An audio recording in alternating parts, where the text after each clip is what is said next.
Il n'y a pas recette du jour, il n'y a pas outfit du jour. Ça fait une semaine que je suis à New York parce que ma copine devait accoucher. Là, on partait dire bonjour au médecin comme ça, juste un petit coucou. Et puis, on nous a bloqué là-bas, dit, Madame, faut pousser. Faut pousser, l'enfant là va sortir. Donc, l'enfant est sorti en quelques minutes. C'était aussi facile que ça, hein. On est sorti après, on est parti à la maison tranquillement. On a commencé à manger déjà les poulets.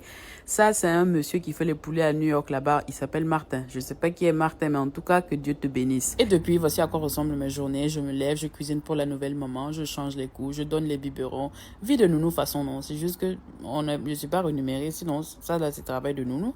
Voici à quoi ressemblent mes outfits. Là, je partais faire les courses pour le dîner. On avait envie de manger de la salade. Donc, je suis allée faire les courses comme ça, habillée comme vous m'avez vu là. Hein. Les gens me regardaient comme ça en mode, Madame, tu as besoin de médicaments? Es-tu folle? Bref, après, je me suis lavée. Quand je me lave, là, il ressemble à un pain. On devait sortir pour que la petite prenne un peu l'air parce que depuis qu'on était rentré de l'hôpital, elle n'était pas sortie. La sortie en elle-même n'était pas une très mauvaise idée, mais c'est là où on est parti. Là, on est parti à Times Square avec le monde, le bruit, les touristes et tout. Franchement, très, très mauvaise idée. On n'aurait pas dû. Et le lendemain, on allait faire une activité trop mignonne. On allait faire photoshoot de la petite. Photographe super gentil. Ma copine et moi, on se regardait.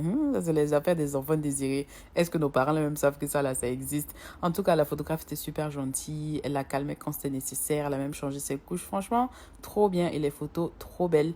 Après, on est parti faire mon activité préférée. Après, on est parti manger. Mais on n'est pas parti manger n'importe où. On est parti manger dans un quartier presque identique à Gunguen ou bien à Yopougon.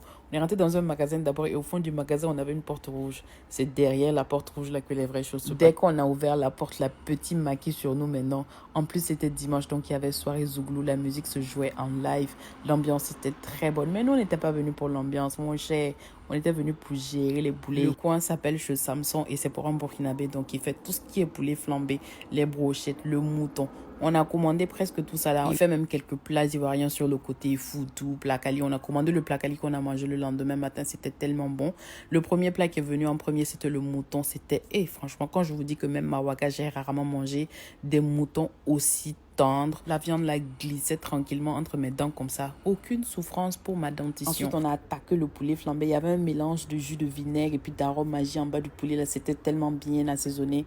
Franchement, merci beaucoup, monsieur Samson. Moi, quand je mange bien, je ne fais que bénir les gens. J'étais bien rassasié, mais ça ne nous a même pas empêché de prendre le foie comme dessert.